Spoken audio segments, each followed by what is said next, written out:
एक बेटी के रूप में ही और एक सांसद के रूप में भी मेरा ये सौभाग्य है कि इस पुस्तक को हमको को-ऑथर करने का अवसर हमारे पिताजी बिहार सरकार के मंत्री डॉक्टर अशोक चौधरी जी के साथ करने को मिला।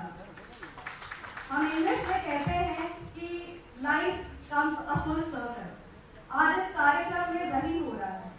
हमारे प्रदेश के लोकप्रिय मुख्यमंत्री जी, बिहार के विकास पुरुष, जो 1985 में अपने सफर की शुरुआत जिस सदन से किए हैं, आज उसी सदन में उनके बायोग्राफी को लॉन्च किया जा रहा है और कुछ ही दिन में उनको 18 साल पूरे हो जाएंगे मुख्यमंत्री के रूप में, जो अपने में एक रिकॉर्ड है। मैं इस अचीवमेंट और रिकॉर्ड के लिए उनको बधाई देती हूँ। यह बायोग्राफी मैंने सिर्फ एक सांसद के रूप में या एक राजनीतिक पर्सपेक्टिव से ही नहीं लिखा है। इस किताब की जो आधारशिला, जो आइडिया है, वो बिहार की बेटी, बिहार के युवा और बिहार के नागरिक होने के पर्सपेक्टिव से लिखा गया है। मेरा जब जन्म हुआ था तो कहते थे कि बिहार में जंगल राज है। उस जंगल राज को जनता की राज में बदलते हुए मैं खुद उस यात्रा की साक्षी हूँ। उस बिहार को बदलते हुए हमने अपनी आंखों से देखा है। हम स्वागत करेंगे पद्म भूषण उदित नारायण जी का, जो अभी जस्ट आए हैं। आप सब ताली बजाकर उनका स्वागत करें।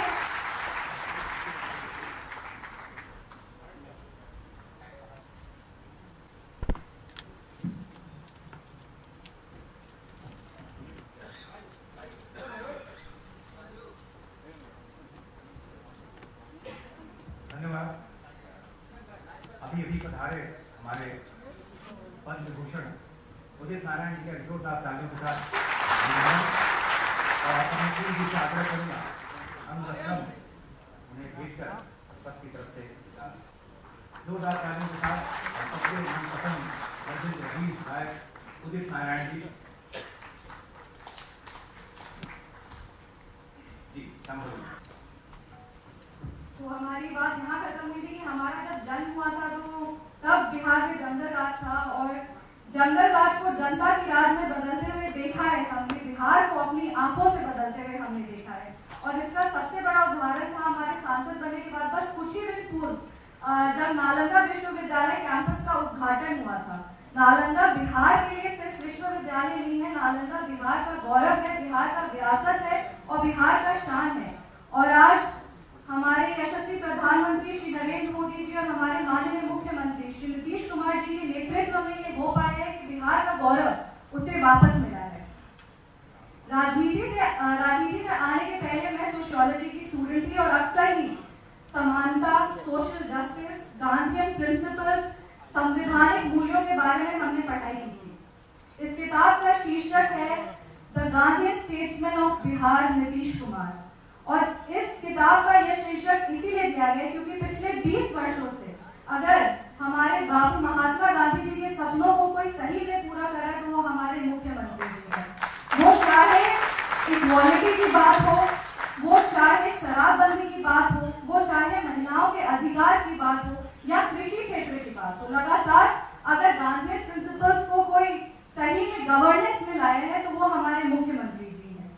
मुख्यमंत्री की विचारधारा अगर हम माने तो गांधी जी जैसी है, उनका व्यक्तित्व लोहिया जी जैसा और जयप्रकाश नारायण जी जैसा है और समाज के पिछड़े वर्ग को वो जैसे आगे लेके जा रहे हैं वो बिल्कुल भारत रत्न कर्पूरी ठाकुर जी जैसा है। मुख्यमंत्री जी के नाम में ही नीति है और उनकी नीतियों का ये परिणाम है कि बिहार का जीडीपी आज 10 लाख करोड़ होने का अनुमान है। ये कोई साधारण बात नहीं है।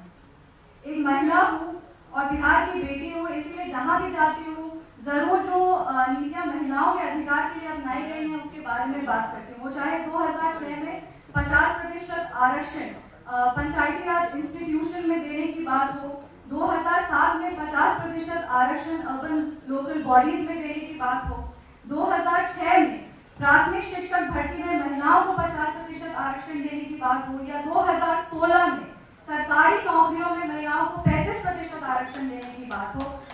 जो नीतीश कुमार जी की सरकार उन्होंने लगातार महिलाओं के आवाज को बल दी है और जो बेटी की सरकारी नौकरी करने का सपना है उसको पूरा किया गया है। उनकी मुख्यमंत्री बालिका साइकिल योजना जो 2006 में 9वीं कक्षा में नामांकित हर लड़की को साइकिल खरीदने के लिए नकद राशि प्रदान की गई थी। ये यूनाइटेड नेशन जैसे संस्थानों में इसकी चर्चा हुई थी और आज भी कई अफ्रीकन देश ऐसे हैं जो महिलाओं के स्कूल ड्रॉप आउट रेशियो को कंट्रोल करने के लिए ये योजना अपना रहे हैं। ये अंतरराष्ट्रीय स्तर पर इस योजना की चर्चा है। ये बिहार के लिए बहुत बड़े गौरव की बात है। जीविका निधि के माध्यम से ग्रामीण महिलाओं को सशक्त किया गया है और तत्कालीन केंद्र सरकार आज भी ये योजना को अपनाई है आजीविका के नाम से। 7 निश्चय में बिजली, सड़क और पानी को प्राथमिकता दी गई है। वो चाहे हर घर नल का जल हो, वो चाहे शौचालय निर्माण, घर का सम्मान हो, वो चाहे हर घर बिजली हो। ये सारी जो योजनाएं, जो 7 निश्चय उनका ड्रीम प्रोजेक्ट है, उससे ग्रामीण वासी हो या शहर के वासी हो, उनके क्वालिटी ऑफ लाइफ को बेहतर किया गया है। हर बिहार वासी के लिए काम किया गया है। मुख्यमंत्री जी हम माने तो सिर्फ इंजीनियरिंग नहीं बल्कि सोशल इंजीनियर भी है, जिन्होंने सोशल इंजीनियरिंग के माध्यम से हर वर्ग के लिए काम किया और हर वर्ग को आगे लेके गए हैं। यह किताब मुख्यमंत्री जी की राजनीतिक जीवन को ही नहीं बल्कि व्यक्तिगत जीवन को भी दिखाता है, उस पर प्रकाश डालता है। इसमें उनके जीवन की यात्रा के बहुत सारे ऐसे इंसिडेंट्स का इस किताब में समावेश है, जो हमने इंटरव्यूज, न्यूज, बहुत सारे लोगों से बात करके उसको अपने बुक में इनकॉर्पोरेट किया है, अपने बुक में लाया है। जो भी बिहार और बिहार के विकास की बात करते हैं वो नीतीश कुमार के इस यात्रा के बारे में ये जो किताब है उसमें पढ़ सकते हैं। हम मानते हैं कि ये एक रेडी रेकनर है, एक वन स्टॉप सोल्यूशन है और ये किताब सिर्फ किसी एक व्यक्ति के बारे में नहीं है। ये किताब बिहार के बारे में और पिछले 20 वर्ष में बिहार में कैसे एक विकासशील बिहार से विकसित बिहार की ओर हम जा रहे हैं, ये किताब उस यात्रा का प्रमाण है। This book also shows how Nitish Kumar ji has aced every aspect of his life, be it the student leadership under JP movement, be it his role as a railway minister in the union government, be it as the longest serving chief minister of our state, or as a reformer who transformed the face of Bihar. This book is a reminder that whenever, in whichever time we will talk of Bihar, the work of our chief minister will not go unnoticed. This book is a small attempt to summarize his journey, his achievements, and his commitment to the people of Bihar.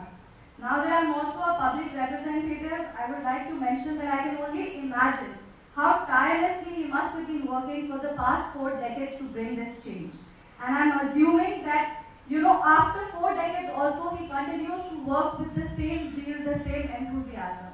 And as a young woman who aspires to play a crucial role in Bihar politics, I think he is an inspiration for all of us.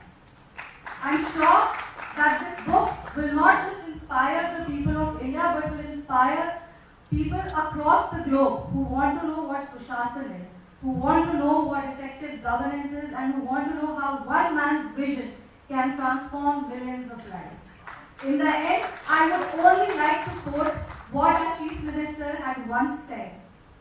The meaning of a true leader is that he should work in the interests of the people always. And by the way, this quote is also mentioned in the book. Thank you one and all for being here. Thank you for encouraging me and my father. You all are our constant support. I would like to thank the entire staff of Bihar Vidhan Sabha for helping us conduct this event and all our media representatives. Thank you. करेगा यहाँ पर उपस्थित हम लोगों के सम्मानित लोकसभा के राम के रूप में, क्योंकि हमने इतनी बार रामायण हम लोगों ने देखा है, यहाँ पर उपस्थित अरुण गोविल जी, हम लोगों के यहाँ पर उपस्थित सम्मानित बिहार विधान परिषद के पूर्व सभापति बड़े भाई और लोकसभा के सम्मानित सदस्य देवेश चंद्र ठाकुर जी, उपस्थित हमारे साथी और लोकसभा के सम्मानित सदस्य विवेक ठाकुर जी, हमारे मंत्रिमंडल के साथी जमा खान साहब, सुमित सिंह जी और हमारे साथी जो भवन निर्माण मंत्री हैं, हमारे सभी लोग यहाँ पर उपस्थित हैं और यहाँ पर हमारे विभिन्न यूनिवर्सिटी के वाइस चांसलर हैं, पाटलिपुत्रा के, आर्यभट्ट नॉलेज यूनिवर्सिटी के, पटना यूनिवर्सिटी के और हम लोगों के गुरु और पटना विश्वविद्यालय के पूर्व वाइस चांसलर, और हम लोगों को बड़ा बचपन से ही जब हम लोग पटना विश्वविद्यालय में पढ़ते थे तब से उनका प्यार सानिध्य, और जब मैं शिक्षा मंत्री बना था तो उनके गाइडेंस में हमने शिक्षा विभाग को आगे बढ़ाने का काम किया था। आदरणीय रास बिहारी बाबू यहाँ पर उपस्थित हैं, हमारे गुरु रहे हैं, और अब निश्चित रूप से प्रसन्नता होती है जब गुरु सामने हो और किसी कार्यक्रम में आप उपस्थित हों तो आपका मन और जिसको चौड़ा हो जाता है। आज हम वैसे व्यक्ति के बारे में और उनके बारे में हमने किताब लिखने का निर्णय किया।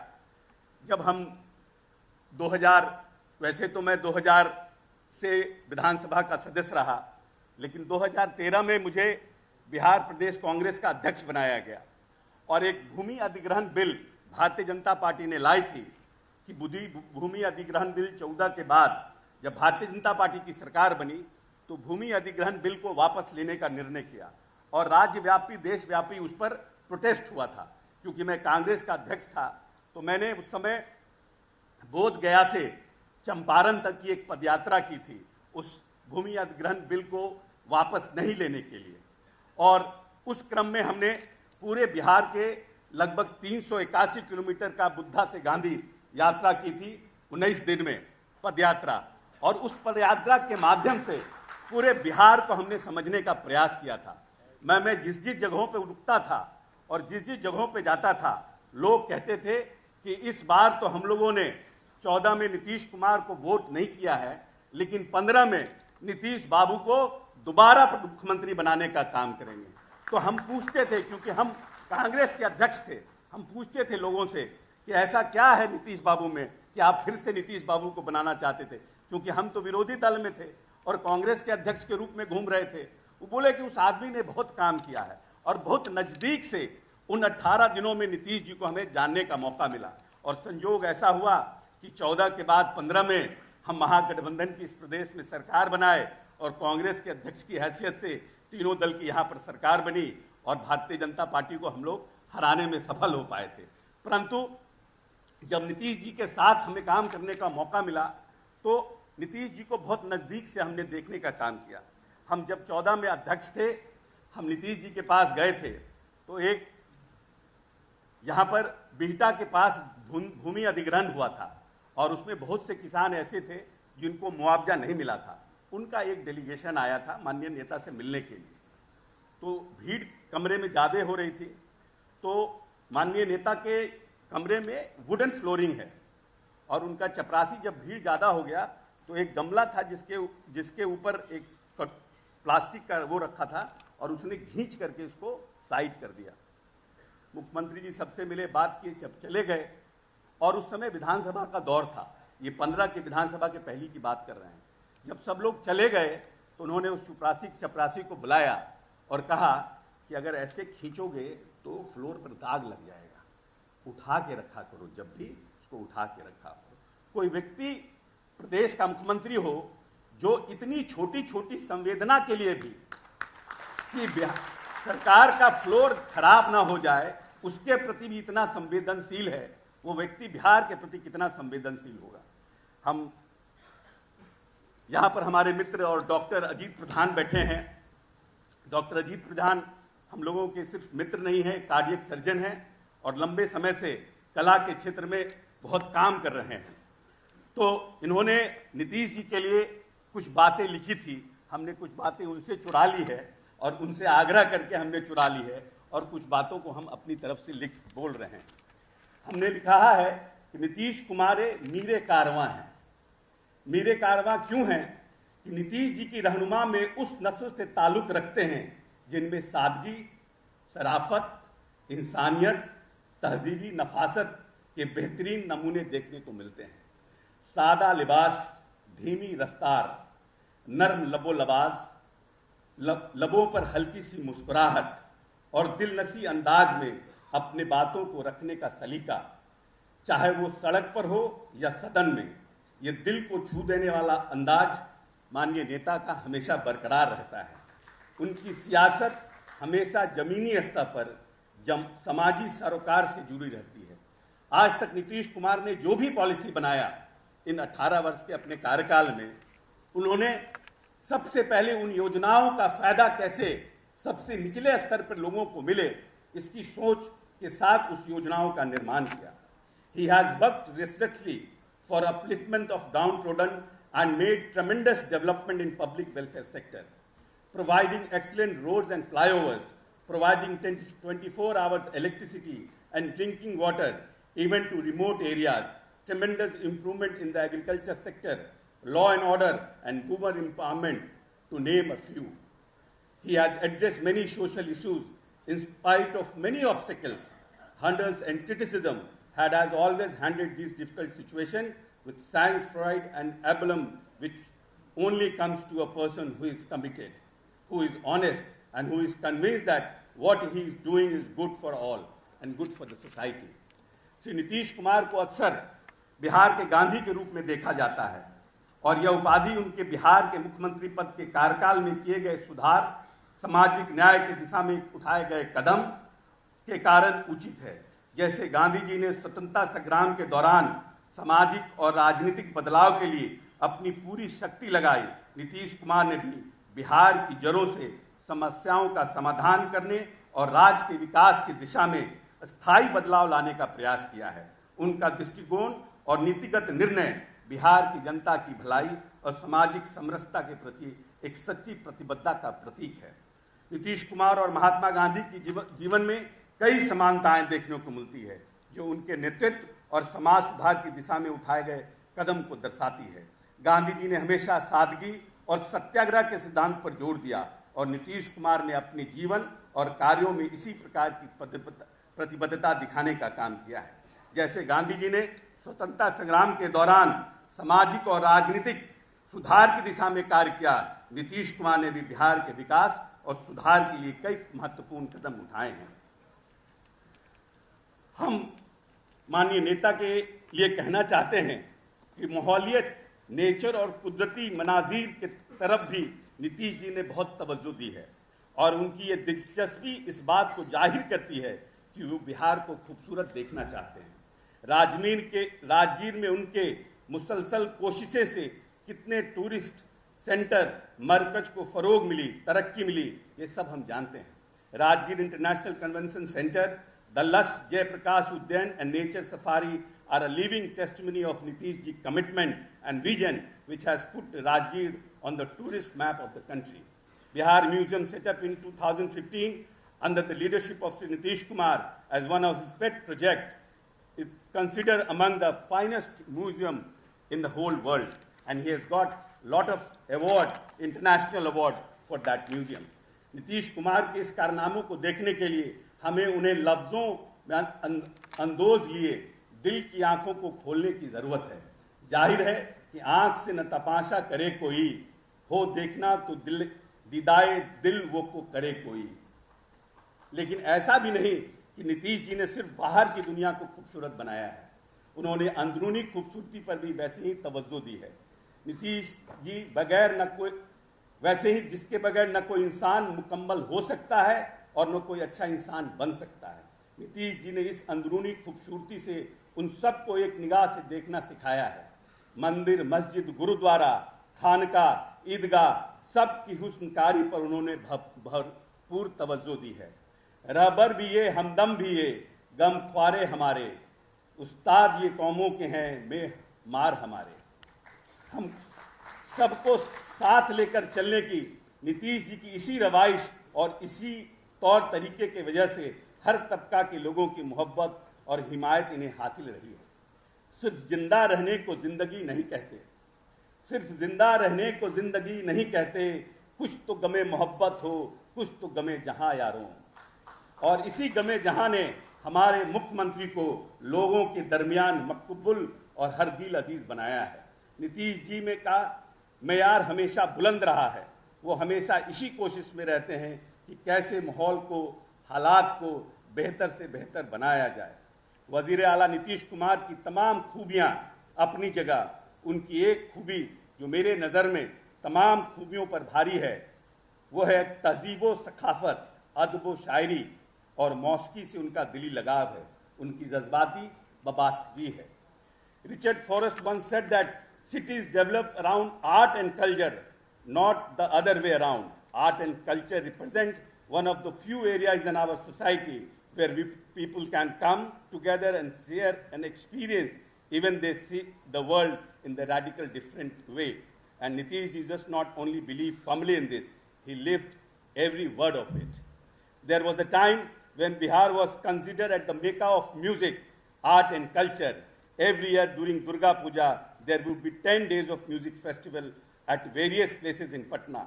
The whole city would be filled with music. Those days, even a rickshaw puller was aware of Hindustani classic music and would park his rickshaw and listen to it. हुजूम आयास है और मंजिलो अंधेरा है, वो रात है कि सितारे नजर नहीं आते। और तब मुझे गौतम बुद्ध का वो कॉल याद आया कि जब अंधेरा गहरा हो जाए तो एक समा जला दो, तारीकी से लड़ने के लिए एक छोटी सी समा ही काफी होती है। शहर के अंधेरे में एक चिराग काफी है, 100 चिराग जलते हैं और एक चिराग जलने से। अगर मैं ये कहूं तो गलत नहीं होगा कि नीतीश जी के दौरे हुकूमत में ही बिहार में अदब फन, मौसीकी और शेरो शायरी की नई जिंदगी मिली। 2006-7 ही में मैंने खुशगवार तब्दीली यहाँ महसूस की। यहाँ संगीत और साहित्य से जुड़े अनेक कार्यक्रम होना शुरू हुए। 2010 में बहुत बड़े पैमाने पर बिहार सरकार ने बिहार दिवस का आयोजन किया, जिसमें देश के बड़े बड़े और नामवर कलाकार और साहित्यकार का यहाँ आना हुआ। बिहार के वासिंदे हर साल मार्च का इंतजार करने लगे। बिहार दिवस का जब पूरा शहर दुल्हन की तरह सजा रहता है, इसी ऑडिटोरियम में संगीत तो कहीं कविता, कहीं शेर व शायरी तो कहीं साहित्य पर चर्चा होती रहती है। इसी दौरान नीतीश जी इस बात का एहसास हुआ कि बिहार में अच्छे ऑडिटोरियम की कमी है और 3 अच्छे ऑडिटोरियम खोलने का निर्णय लिया गया। सम्राट अशोक इंटरनेशनल कन्वेंशन सेंटर, बापू सभागार और ज्ञान भवन 2017 तक बनकर तैयार हो गए। हम माननीय नेता के प्रति और इस किताब के माध्यम से हमने इस प्रदेश की जनता को, क्योंकि जब आप राजनीति में रहते हैं तो हर कोई अपने तरीके से अपनी बातों को रखने का काम करता है। जो हमारे पक्ष में है वो अपनी तरीके से बातों को रखता है, जो विपक्ष में है वो अपनी तरीके से अपनी बातों को रखता है। लेकिन शायद जो ये किताब हमने अपनी बेटी के साथ लिखने का काम किया है, तो इस किताब में जब नौजवान साथी जो 18 साल जिनकी आज उम्र है, शायद जो 5 साल के रहे होंगे, उनको नहीं पता था कि किन हालातों में नीतीश कुमार को बिहार मिला था। जब बिहार मात्र 22,000 करोड़ का बिहार था और आज हमारे डिप्टी चीफ मिनिस्टर यहाँ बैठे हैं और आज बिहार 2,80,000 करोड़ का बिहार माननीय नेता नीतीश कुमार ने अपनी पारदर्शिता, अपनी जिनको कहते हैं फाइनेंशियल एबिलिटी के साथ अपनी दूरदर्शिता से उसको बनाने का काम किया है। और यही कारण है कि आज बिहार का जीडीपी, न सिर्फ जीडीपी हमारा बढ़ा है, हम 12 पर कैपिटा इनकम बढ़ा है और सबसे देश में तेज गति से आगे बढ़ने वाला प्रदेश यह बिहार बनने का काम हुआ है। लेकिन हमारे साथ समस्याएं भी है कि हमारी जनसंख्या पूरी दुनिया में पर स्क्वायर किलोमीटर में सबसे ज्यादा है। सबसे ज्यादा होने के कारण हम जब आगे बढ़ने का काम करते हैं, जनसंख्या हमको और पकड़ने का काम करती है। तो इस पर भी पूरे सिविल सोसाइटी में, पॉलिटिकल जो हमारे एरिना है और जो राजनीतिक के लोग हैं, इस पर भी चर्चा होनी चाहिए कि हम आखिर आने वाले समय में अपनी जनसंख्या को, अगर हमें बिहार को और आगे ले जाना है तो कहीं ना कहीं हमें जनसंख्या पर भी चर्चा करने की आवश्यकता है और खुले मन से, खुले दिल से इस पर चर्चा होनी चाहिए। तभी आने वाला बिहार हमारा और सशक्त और मजबूत हो पाएगा। उर्दू और शेरो गजल के हौसला अफजाई के लिए जश्न उर्दू के प्रोग्राम में नीतीश कुमार जी ने खुद भी शिरकत की। उर्दू शायरी से नीतीश जी की मोहब्बत और दिलचस्पी को कोई ढकी छुपी बात नहीं है। उनकी इसी मोहब्बत ने काली मजीद साहब से उन्हें करीबतर कर दिया था। वो उनकी शायरी को बहुत पसंद करते थे और पटना लिटरेचर फेस्टिवल में कलीम अजीज से खास तौर पर फरमाइश करके उनका मशहूर शेर सुनने का काम किया था। दाबन पे कोई छीटे न खंजर पे कोई दाग, तुम कत्ल करो हो कि करामात करो हो। इस शेर का ताल्लुक 1975 में भारत की प्रधानमंत्री श्रीमती इंदिरा गांधी द्वारा लाए गए इमरजेंसी से है, जिस दौरान देश के बहुत अपोजिशन लीडर और प्रेस को पर बैन लगा दिया गया था। नीतीश जी भी उन लीडरों में से थे जो इस इमरजेंसी के विरोध में खड़े हुए थे। ये शेर कलीम अजीज साहब ने 15 अगस्त को लाल किला के डायस से 1975 में आपातकाल के उस नाजुक दौर में एक मुशायरे में मौजूद भारत के प्रधानमंत्री श्रीमती इंदिरा गांधी की जानिब इशारा करते हुए पढ़ा था। उस शेर पर उन्हें बहुत दाद मिला, पर मुशायरा कराने वाले के खून सूख गए थे। जाहिर है नीतीश जी न तो वो समय और न शेर भूल पाए हैं। ये सारी बातें वजीर आला नीतीश कुमार जी के इस नजरिए और यकीन को जाहिर करती है कि उर्दू और हिंदू दोनों जुबा तकरक्की से ही बिहार के कंपोजिट कल्चर की खूबसूरती मुकम्मल हो सकती है और बिहार में शेर व अदब का शानदार वापसी आ सकता है। इसमें कोई शक नहीं कि नीतीश जी की सोच, उनके काम करने का जज्बे जुनून और उनका आर्ट और कल्चर पर वो खास तवज्जो बिहार को वो शानदार माजी जरूर वापस कराएगा। समाज में विकास और सुधार की निरंतर नागरिकों की मानसिकता एवं स्थायी सकारात्मक बदलाव लाया है। लोग अब नीतीश कुमार की नीतियों और उनके नेतृत्व को बिहार के विकास और सुधार की दिशा में एक महत्वपूर्ण योगदान मानते हैं। उनके शासनकाल के विभिन्न चरणों में जनता ने देखा है कि किस प्रकार उनकी समस्याओं का समाधान किया गया है और एक सुरक्षित प्रगतिशील समाज की दिशा में काम किया गया है। नीतीश जी के लिए अपनी एक नेक तमन्ना जाहिर करते हुए हाफिज बनारसी की उस शेर से अपनी बात को खत्म करना चाहूँगा। चले चलिए कि चलना ही दलीले कामरानी है, चले चलिए कि चलना ही दलीले कामरानी है, जो थक कर बैठ जाते हैं वो मंजिल पा नहीं सकते।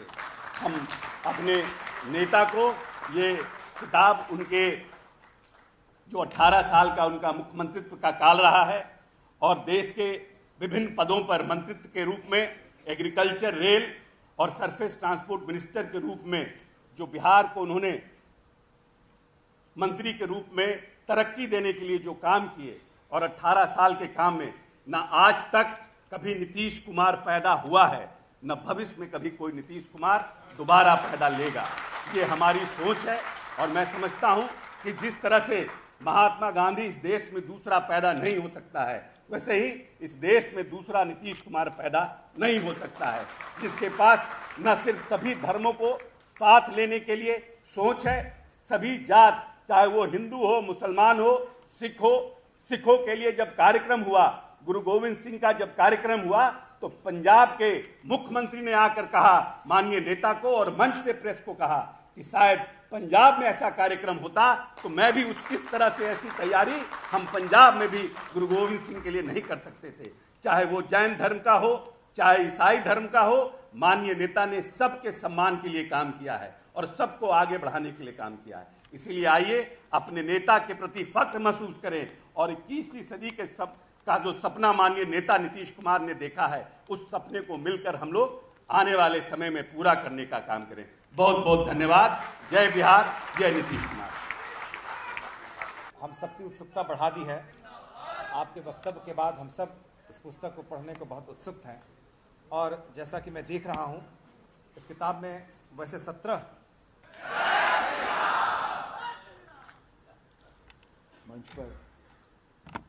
मंच पर उपस्थित जय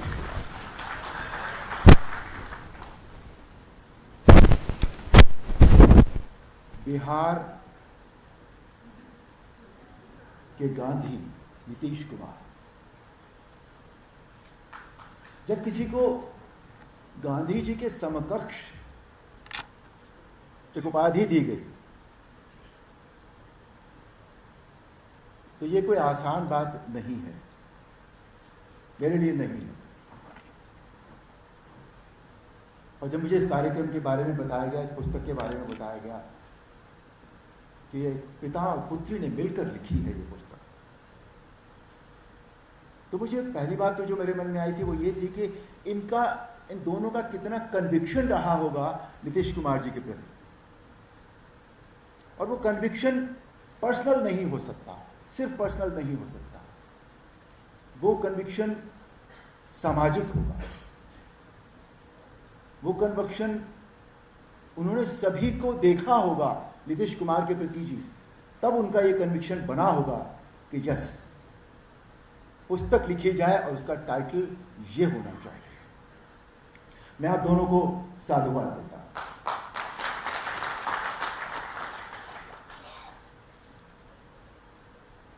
अशोक जी ने और शांभवी जी ने इतना, और आप सबको पता है नीतीश कुमार जी के बारे में, उनके बारे में मैं शायद उतना नहीं जानता, नहीं कह भी पाऊंगा जितना उन्होंने बताया है।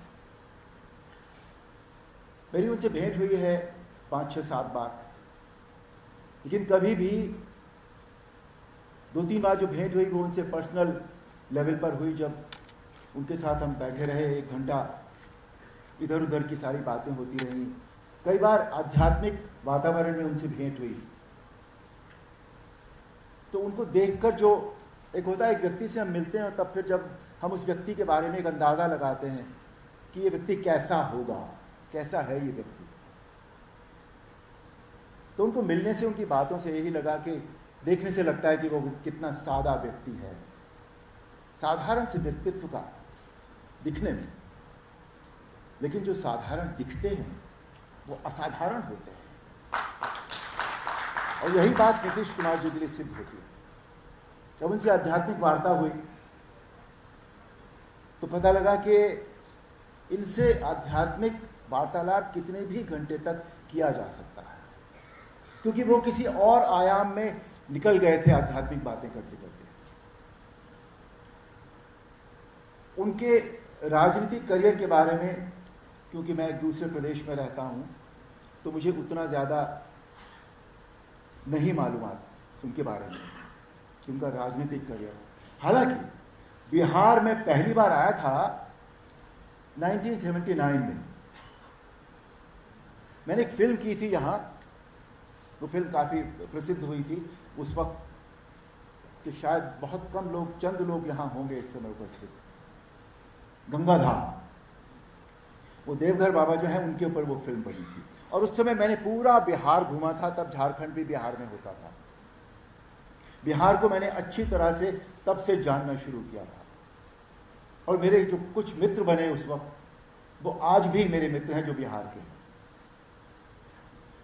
बिहार में जब हम आते हैं तो पहली बात तो ऐसा नहीं लगता कि हम कहीं बाहर आ गए हैं अपने राज्य से, क्योंकि यहाँ के लोग, उनमें प्यार बहुत है, वो जीवंत हैं।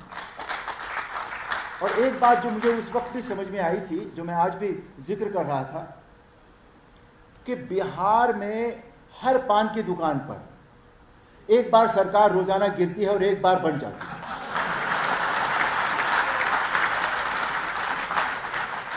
उस वक्त भी ये होता था, रोज एक नया नेता एक पान की दुकान से पैदा होता था। इतना जीवंत है बिहार। तो ये केवल राजनीति के क्षेत्र में ही नहीं हो सकता, ये सभी क्षेत्रों में ऐसा ही होगा, क्योंकि उनकी सोच ऐसी है, उनकी संवेदनशीलता उनमें इतनी है, कितना सोचते हैं वो देश के बारे में, राज्य के बारे में। सरकार बना भी देती है और गिरा भी देती है, और फिर पान खाते हैं और निकल जाते हैं।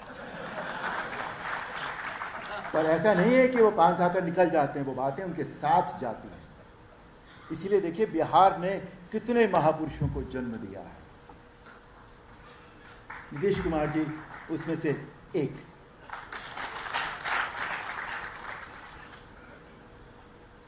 जब मुझे किताब का टाइटल पता लगा तो मैंने कहा इस व्यक्ति के बारे में जो इन्होंने काम किए हैं उसके बारे में भी कुछ तो मतलब पता होना है, थोड़ा बहुत तो जो हमें देखने से पता लगता है कि बिहार 79 का बिहार और आज का बिहार। मैं जब कभी बीच बीच में यहाँ आया तो एयरपोर्ट हमेशा से बड़ा छोटा। मैंने कहा ये बिहार में नया एयरपोर्ट क्यों नहीं बनता। होटल यहाँ एक वो मौर्य नाम का एक होटल है, अभी भी है शायद। मैंने कहा उसके अलावा कोई होटल ही नहीं बनाता यहाँ पर, क्यों नहीं बनाता पता नहीं। लेकिन अब देखने से लगता है पिछले कुछ सालों में कि बिहार में इतने फ्लाईओवर्स बने हैं, इतनी सारी प्रगति हुई है, तो अब बिहार जो है वो लगता है कि विकासशील से विकसित की तरफ होने की प्रोग्रेस में है। और 18 साल से जो व्यक्ति शासन चला रहा हो, जिसकी सरकार हो, आप सोचिए, वो ऐसे ही 18 साल कोई नहीं बिठाता किसी को, बहुत करना पड़ता है। उस व्यक्ति ने अपना जी जान लगाया होगा बिहार के प्रति, बिहार को अपना सब कुछ दिया होगा। उनको देखने से लगता है, उनसे बात करने से लगता है कि उन्होंने बिहार से कुछ नहीं लिया, सिर्फ दिया है। उनके परिवार से मैं मिला, उनको देखकर भी यही लगता है कि उन्हें भी अपने लिए कुछ नहीं चाहिए था, कुछ नहीं चाहिए उन्हें भी। तो एक ऐसा जनसेवी परिवार, उसका मुखिया नीतीश कुमार जी जैसा, बिहार बहुत सौभाग्यशाली है कि नीतीश कुमार जी जैसा नेता मिला।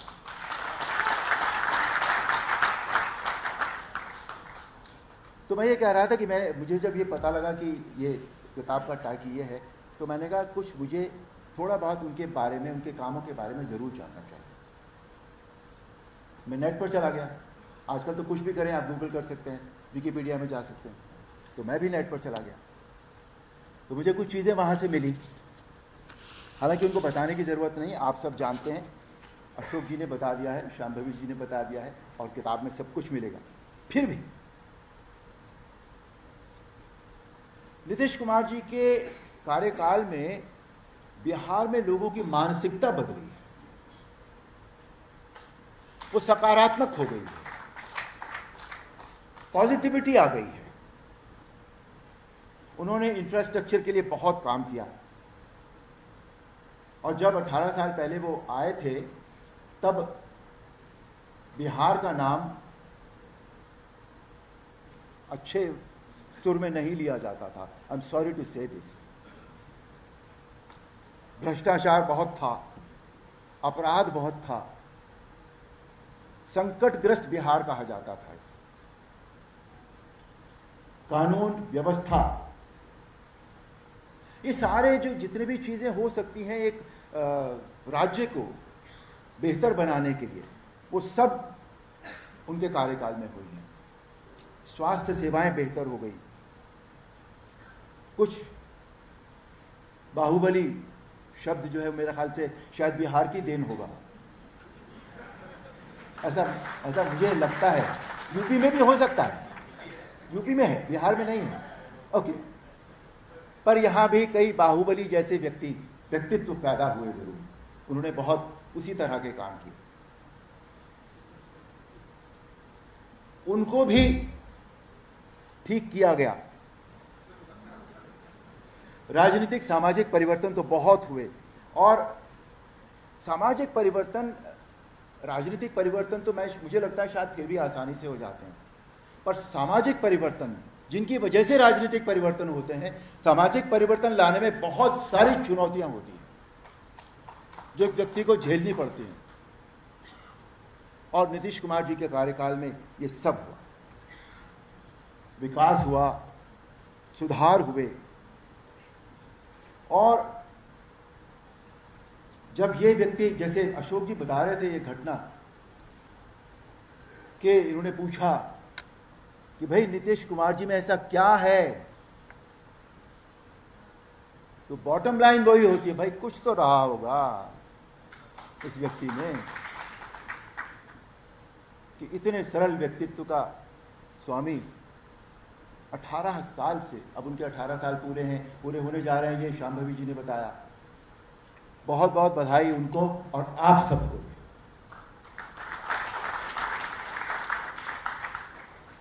उनके बारे में राजनीतिक तौर पर एक शब्द कहा जाता है कि उनके बारे में वो किस तरफ करवट लेंगे ये कहा नहीं जा सकता। ये मैं निगेटिव सेंस में नहीं कह रहा हूं, मैं आपसे सच बताऊं, मैं इसका कारण बताऊंगा। उनके बारे में ये कहा जाता है कि किस तरफ करवट लेंगे नहीं कहा जा सकता। लेकिन मुझे एक बात बताइए आप, एक बहुत प्रैक्टिकल अप्रोच है कि अगर आपके पास सत्ता नहीं होगी तो आप बदलाव कैसे लाएंगे, आप कार्य कैसे करेंगे अपने राज्य में अगर सत्ता नहीं होगी। तो सुधार करने के लिए सत्ता का होना आवश्यक होता है, और ये पॉजिटिव अप्रोच है। बिकॉज वो व्यक्ति जो अपने लिए काम करता है, अपने परिवार के लिए काम करता है, वो इधर उधर सत्ता बदलता रहे तो समझ में आती है बात, लेकिन वो व्यक्ति जो सिर्फ जन सेवा कर रहा है, जन कल्याण कर रहा है, अगर वो बदल जाता है तो वो बदलना नहीं है उसका, वो समाज की सेवा के लिए एक निरंतर उठाया हुआ कदम है।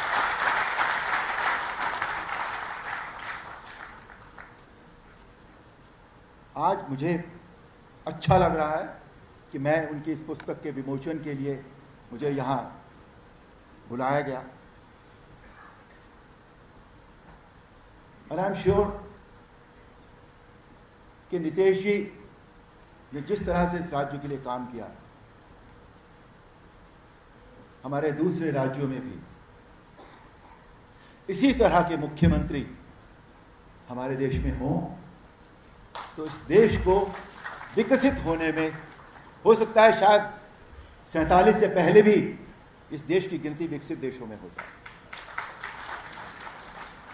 इस पुस्तक के लेखक अशोक जी और उनकी बिटिया शांभवी जी, आप दोनों को बहुत बहुत बधाई और आप सबको भी बहुत बहुत बधाई। जय श्री राम। इतने बड़े एक्टर और राम बन के पूरे दुनिया में छा गए। अरुण गोविल जी, यहाँ उपस्थित आप सभी लोगों को, आदरणीय को मैं प्रणाम करता हूँ। आप सबके हम प्रणाम करत हैं और गोड़ लागत हैं।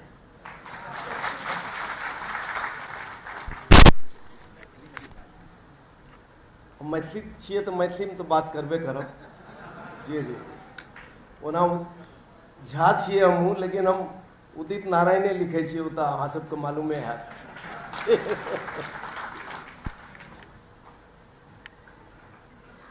बिहार के यशस्वी मुख्यमंत्री नीतीश कुमार जी का जीवन गाथा अनमोल और अनवरत है और आगे भी रहेगा। मैं कोई नई बात नहीं बोल रहा हूं, क्योंकि ऐसे विद्वान लोग, ऐसे लोग बैठे हुए, सब कुछ कह दिया इन्होंने। मैं तो एक छोटा सा कलाकार हूं, गीत गा के आप लोगों को खुश करता हूं और आप लोगों के नाम को ऊंचा करने की कोशिश करता हूं संगीत के माध्यम से। बिहार कितना बदला है नीतीश जी के समय में, यह हम सब अच्छी तरह जानते हैं।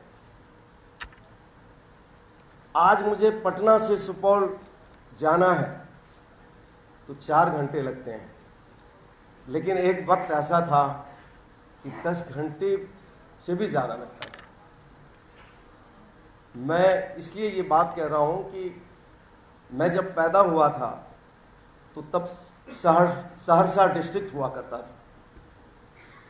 उसके बाद कुछ दिन, कुछ महीनों, कुछ सालों के बाद चेंज हो गया, सुपौल डिस्ट्रिक्ट बना दिए। तो मैं यही कहूँगा कि सुपौल डिस्ट्रिक्ट के एक छोटा सा गांव, सिमराही करजन बाजार के अंदर एक छोटा सा गांव है बायसी, वहाँ मैं पैदा हुआ और नालंदा में 2016 में एक प्रोग्राम में चीफ गेस्ट आदरणीय सीएम साहब मिल गए, तो मैं उन्होंने एक गाने फरमाइश की मुझे कि जानम देख लो मिट गई दूरियां सुनना है। तो मैंने उनसे कहा कि मैं एक शर्त पे आज गाऊंगा। तो बोले क्या बात है? तो मैंने कहा उनसे कि मैं जिस गांव में पैदा हुआ हूं, सारे गांव में बिजली लगे हुए हैं, और जिस गांव में आपका कलाकार पैदा हुआ है, आप लोगों ने पद्म भूषण दिया है, वो गांव अंधेरा है। आप विश्वास नहीं करेंगे, उन्होंने सुना और 4 दिन में वहां बिजली लगी। हमारे गांव वाले सोच में पड़ गए ये क्या हुआ। तो मैंने गांव वालों को कहा कि आदरणीय सीएम साहब ने ये काम किया है मेरे रिक्वेस्ट पे। तो गांव वाले नारा लगा रहे थे। तो उसके बाद नारा जो लगा तो बोले कलाकार जिंदाबाद बोले हमारे लिए कलाकार बिजली लगा दिया तो यार तुम्हारा भी नाम लेना जरूरी है। तो अच्छा लगा।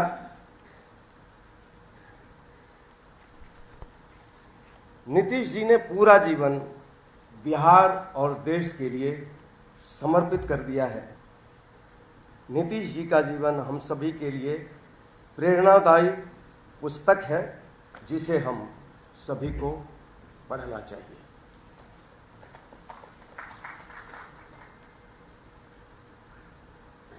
सम्माननीय सीएम नीतीश कुमार जी जैसे सीएम इस स्टेट में है, हमारे साथ है, हम सब लोग गर्व फील करते हैं।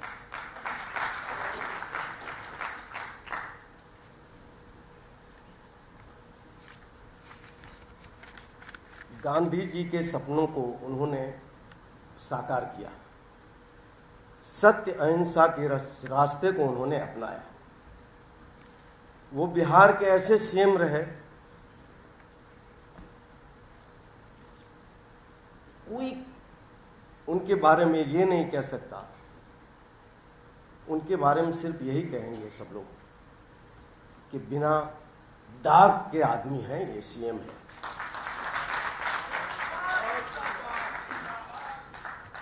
आज मैं महाराष्ट्र में 45 साल से हूं।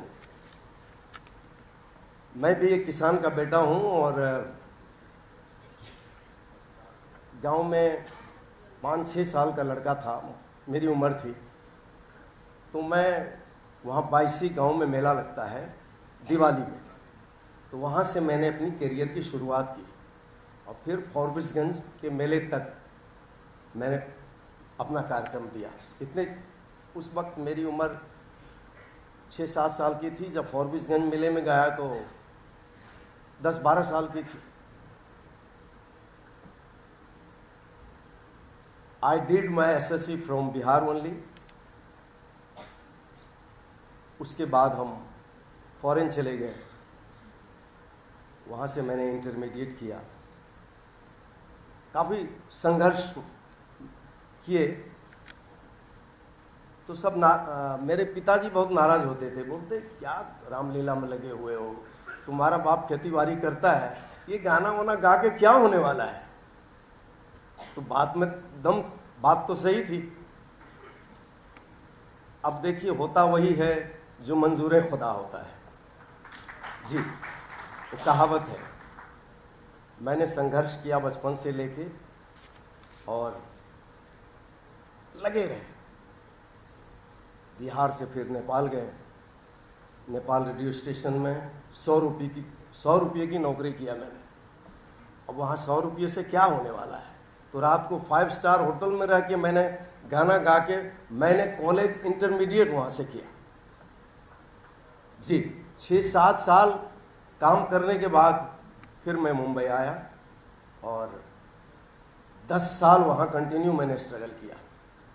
10 साल में मुझे कुछ न कुछ छोटा मोटा काम तो मिलता रहा, लेकिन जो मेरा सपना था कि कुछ बन जाऊं एज ए सिंगर, वो बात बनी नहीं। फिर 88 में एक फिल्म आई क़यामत से क़यामत तक, और उसके गाने के बोल थे, पापा कहते हैं बड़ा नाम करेगा, बेटा हमारा ऐसा काम करेगा। तो वहाँ से लेकर और आज तक आप लोगों का आशीर्वाद मुझे भरपूर मिल रहा है और यही प्यार आशीर्वाद रहेगा तो आपका उदित नारायण क़यामत से क़यामत तक चलता रहेगा।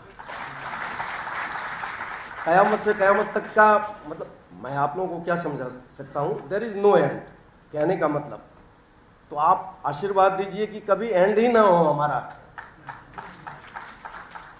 अब नीतीश बाबू अपने फील्ड में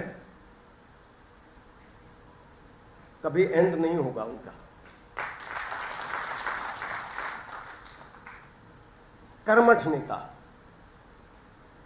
एक जबरदस्त नेता, साफ सुथरी वाली इमेज नीतीश बाबू का है।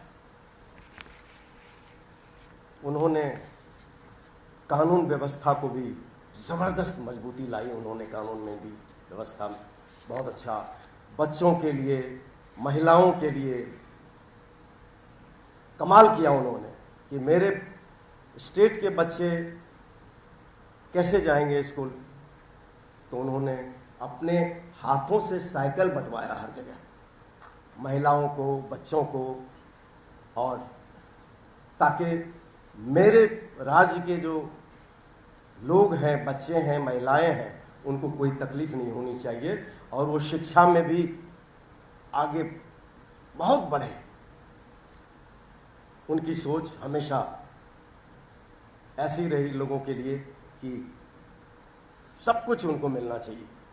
आज देखिए बिजली क्या, पानी क्या, रोड क्या, सड़क क्या, सब कुछ कमाल हो गया है। आज पटना जैसे शहर में कि ये तो कैपिटल है बिहार का, तो जब मैं पहले आता था तो रोड सड़क भी ऐसे ही थी। आज देख के मैं हैरान हूं। अच्छा ठीक है, ये बोलते हैं कि कलाकार जो है ना, भाषण देना अच्छा नहीं होता है, तो 2 लाइन बोलना अच्छा है। तो अपने नीतीश जी इंजीनियर रहे हैं, लेकिन अपने कामों का वो इंजीनियर बन के दिखाया उन्होंने। तो मैं उनके लिए यही कहूंगा, पापा कहते हैं बड़ा नाम करेगा, बेटा हमारा ऐसा काम करेगा, मगर ये तो कोई न जाने कि मेरी मंजिल है कहाँ।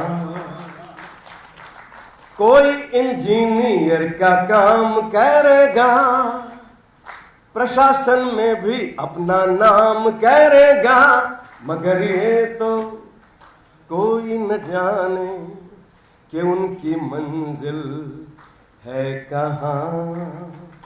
Sky is the limit. उनको अभी बहुत काम करना है। उन्होंने कमाल कर दिया है और जो बचे खुचे चीज बच गए हैं वो भी जबरदस्त करने वाले हैं। मेरी शुभकामनाएं हैं और मैं अशोक जी को तहे दिल से धन्यवाद देना चाहता हूं कि आप सब लोगों के बीच हमें भी आने का अवसर दिया, मौका दिया। मैं आपका शुक्रिया अदा करता हूं। और मुझे एक चीज और भी कहना है। आपने लिख दिया है कि पहले जब आया था ना ये लिस्ट, तो उसमें पद्म विभूषण लिखा हुआ था। तो मैं कहा कि शायद इस कार्यक्रम के बाद शायद पद्म विभूषण मिल जाए मुझे। जी जी, थैंक यू, प्रणाम, नमस्कार।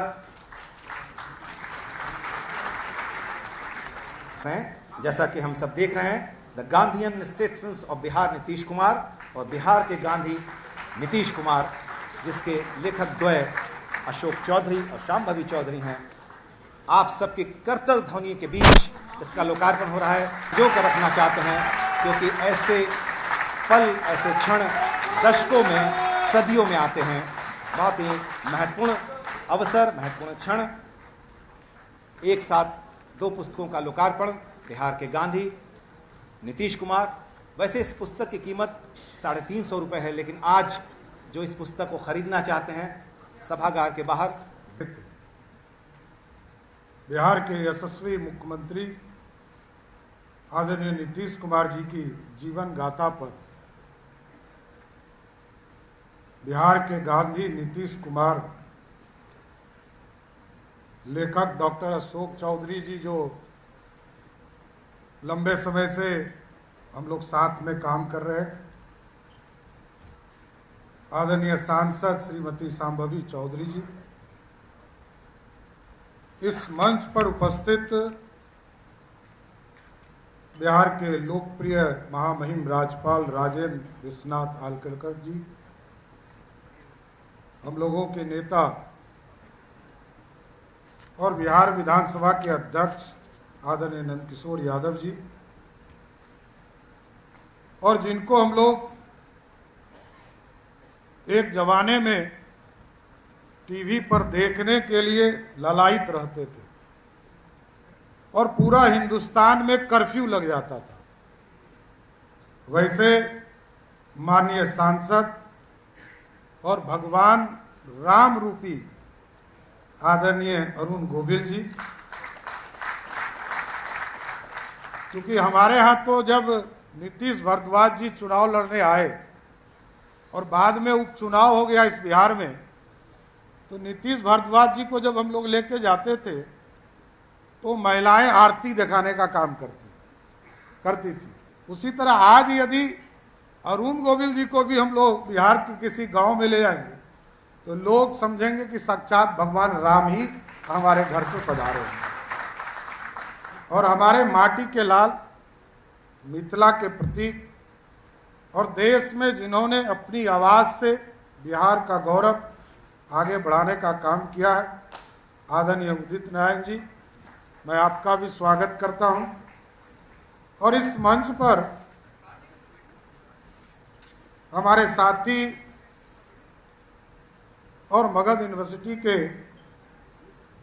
वीसी आदरणीय शशि प्रताप शाही जी, इस मंच पर उपस्थित प्रभात प्रकाशन की, आज हमारे लिए गौरव की बात है कि नीतीश जी के ऊपर लिखे हुए किताब के विमोचन में हम लोग शामिल हो गए।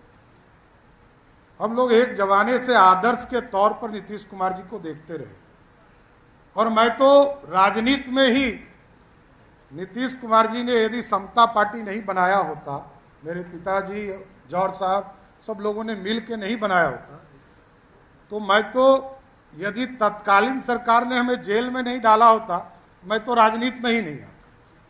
मैं तो यही समझता हूं। नीतीश जी को उस दौर से मैं देख रहा हूं, और 1995 के दिनों में मैं देखता था, ये चिंता करते थे कि हमने जिस व्यक्ति को मुख्यमंत्री बनाया वो व्यक्ति बिहार के मुख्य धारा से भटक गया। और मैं अपने राजनीतिक जीवन में दो बड़े नेता बिहार के आदरणीय लालू प्रसाद जी और आदरणीय नीतीश कुमार जी के साथ काम करने का मौका मिला, और दोनों के दो फर्क है। एक, दोनों मुख्यमंत्री रहे, लंबे समय तक दोनों बिहार के मुख्यमंत्री रहे, और दोनों का सत्ता लंबे समय तक चला साथियों, लेकिन दोनों के परसेप्शन अलग हैं। नीतीश कुमार जी और गांधीयन थॉट की जो चर्चा यहां चल रही है, उसका मूल कारण है गांधी जी उस जमाने में 1800 ईस्वी में, आप सोचिए कि देश और दुनिया में जाकर पढ़ाई करने का काम किया तो आर्थिक स्थिति खराब नहीं होगी, इसकी गारंटी है। लेकिन उस व्यक्ति ने अपने कपड़े को उतारकर एक धोती पहनकर पूरे देश में आंदोलन खड़ा किया और अंग्रेजों को भगाने का काम किया। और उसी तरह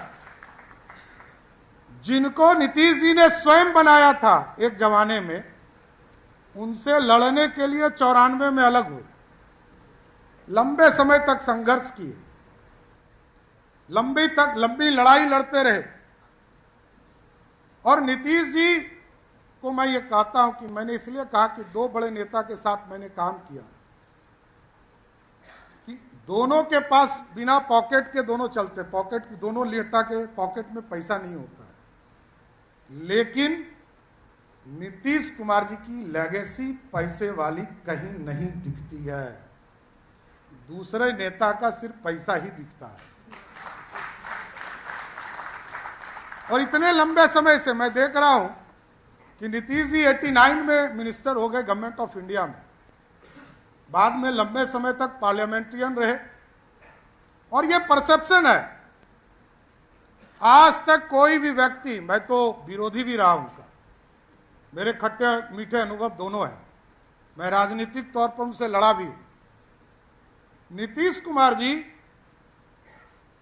को परसेप्शन बड़ा स्पष्ट है, कोई दुश्मन भी उन पे व्यक्तिगत भ्रष्टाचार का आरोप नहीं लगाता है।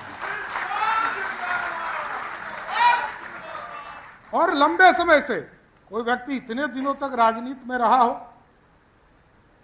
और सबको जोड़ने का प्रयास, ये भी मैं कहता हूं, अरुण गोविल जी ने जिस बात की चर्चा किया, नीतीश जी कभी भी एब्सोल्यूट गवर्नमेंट में नहीं रहे, एक पार्टी की सरकार नहीं चलाया, लेकिन सामंजस्य बनाया, लोगों के साथ जोड़ने का काम किया। आज भी मैं सरकार में उप मुख्यमंत्री के तौर पर काम करता हूं, सामंजस्य बैठाने का पूरा प्रयास करते हैं। एक एक चीज, विचारधारा, किन बिंदु पर किनको बोलना चाहिए, किनको नहीं बोलना चाहिए। और आप सोचिए, जो व्यक्ति 1974 में, आप चले जाइए बक्सर के जेल में, मैं गया हूं, मैं जब विधायक के तौर पर कमेटी के यात्रा में था तो मैं गया। ये आज लोग सोचते होंगे कि नीतीश कुमार मुख्यमंत्री हो गए, तब 74 के आंदोलन में इन लोगों ने सपना देखा था कि इस बिहार की महिलाओं को 50% आरक्षण देंगे। ये 74 में नीतीश कुमार ने सपना देखा, ये आज का नहीं है। ये लोग जब जेल में थे तब इस चीज का सपना देखने का काम किया। और साथियों, परसेप्शंस भी बड़ा स्पष्ट है। कभी नीतीश कुमार जी से हम लोग तो एक वर्कर के तौर पर काम करते रहे,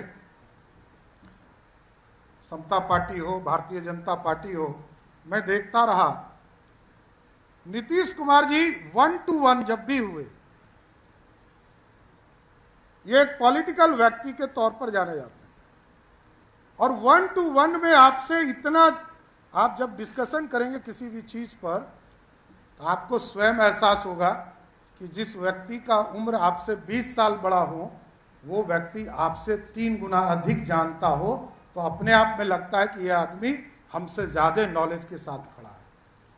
और सोशल इंजीनियरिंग स्वाभाविक है। नीतीश कुमार जी को बिहार की राजनीति में कभी चंद्रगुप्त नहीं कहा गया, नीतीश कुमार जी को बिहार की राजनीति में चाणक्य कहा गया। और चाणक्य जब राजा हो जाए तो सत्ता तो दुगनी गति से चलेगा, क्योंकि सम्राट चंद्रगुप्त मौर्य, सम्राट अशोक राजा थे, लेकिन उनके यदि सहयोगी के तौर पर चाणक्य थे, जो आगे की दिशा और दशा को तय करते थे, कैसे चीजें स्थापित करना है, कहां क्या खड़ा करना है, क्या हमारा भविष्य होगा, राजनीतिक दृष्टिकोण कैसे बनेंगे। लेकिन नीतीश कुमार जी, और मैं प्रधानमंत्री जी को भी मैं देखता हूं, नरेंद्र मोदी जी को, मैं जब स्वयं मिलता हूं तो मैं ये समझता हूं कि लोगों के पास इतना समय कहां से हो सकता है।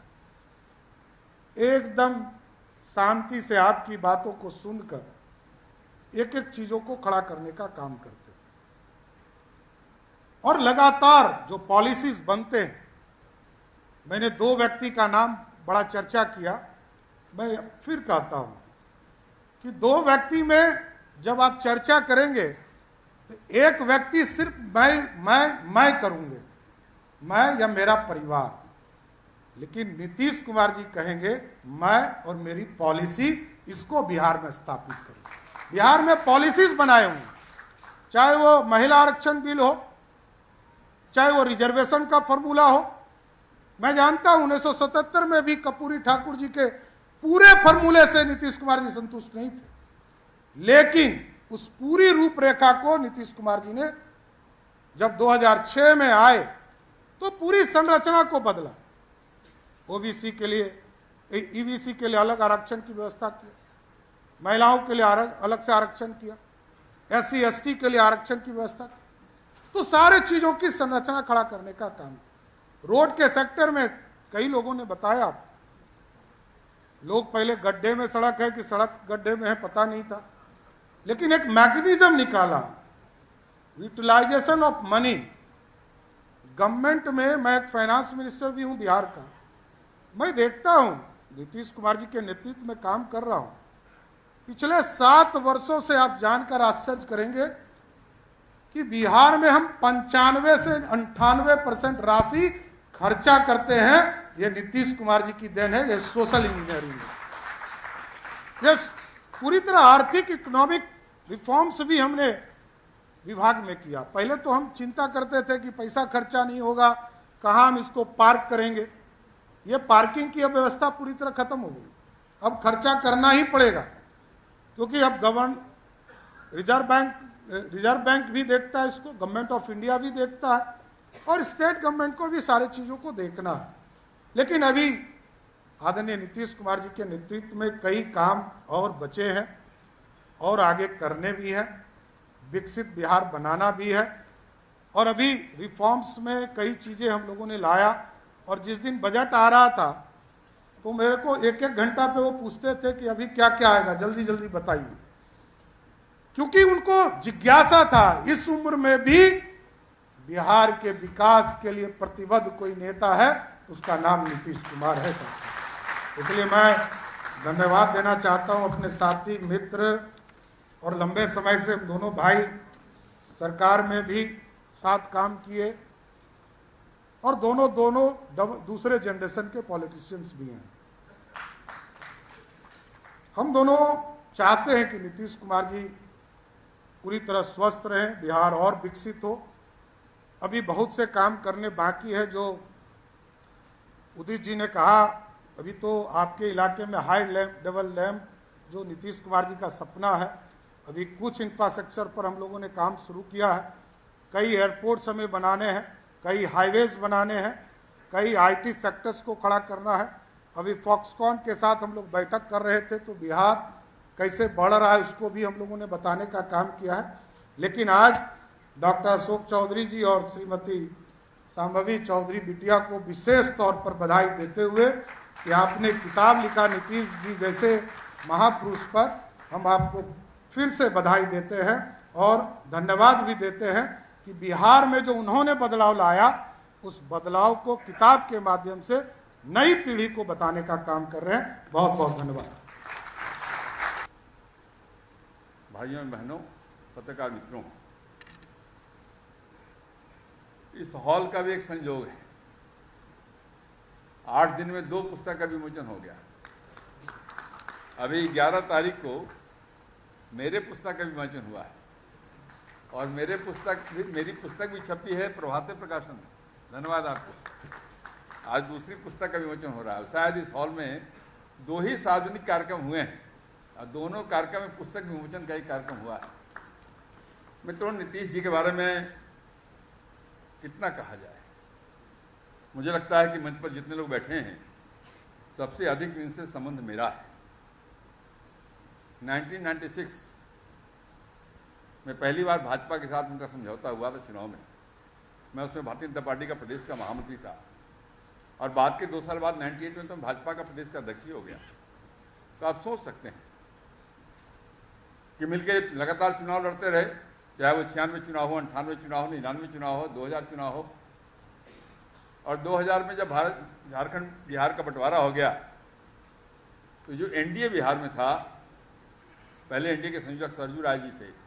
इन झारखंड के बंटवारे के बाद झारखंड चले गए, तो एनडीए का संयोजक मैं हो गया। तो आप सोचिए जरा, फिर सरकार जब 2005 में बनी, तो मुख्यमंत्री तो माननीय नीतीश जी थे ही, उप मुख्यमंत्री सुशील कुमार मोदी जी थे, और मैं एनडीए का संयोजक था। तो कितने गहरे संबंध थे, इसका अंदाज आप कर सकते हैं। और जब इतना लंबा संबंध हो, लगभग 12-13 साल मंत्री रहा उनके साथ। वैसे नेता विरोधी दल भी रहा, ऐसा कि नहीं रहा, नेता विरोधी दल भी रहा, लेकिन इतने लंबे समय तक साथ रहते हुए कितनी यादें होगी, इसका आप अंदाज कर सकते हैं। मैं केवल, क्योंकि समय बहुत हुआ है, आप बहुत देर से बैठे हैं, मैं केवल 2-3 घटनाओं का उदाहरण देकर के अपनी बात समाप्त करूंगा। नीतीश जी के अलग अलग पहलुओं की चर्चा मेरे पहले के वक्ताओं ने की, मैं सबको दोहराना नहीं चाहता, लेकिन मैं एक बात जो कहना चाहता हूँ, ये परिवर्तन ऐसा नहीं होता है जो 2005 के पहले का बिहार जिसके बारे में चर्चा हुई है, 2005 के बाद का बिहार कैसे परिवर्तन आता है। मैं 1-2-3 उदाहरण अपने विभाग का देना चाहता हूँ। जब 5 में पहली बार एनडीए की सरकार बिहार में बनी, तो मैं सड़क मंत्री बन गया, पथ निर्माण मंत्री बन गया, पर्यटन विभाग मेरे पास था उस समय। तो जब हम लोगों ने सड़कों के बारे में विचार किया क्या करना है, तो पैसा ही नहीं था, तो संजोग था अटल बिहारी वाजपेयी जी का।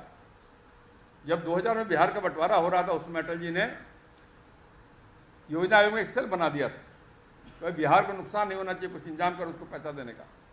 तो 1000 करोड़ रुपया प्रत्येक वर्ष के हिसाब से 6000 करोड़ रुपया वहाँ पड़ा हुआ था, और 5 के पहले की सरकार ने उसमें से कोई खर्च ही नहीं किया, प्रोजेक्ट ही नहीं बना के दिया। तो उस 6000 करोड़ में पहला बंटवारा हुआ, 2000 करोड़ रुपया सड़क, 2000 करोड़ रुपया सिंचाई, 2000 करोड़ रुपया बिजली, उससे काम प्रारंभ किया।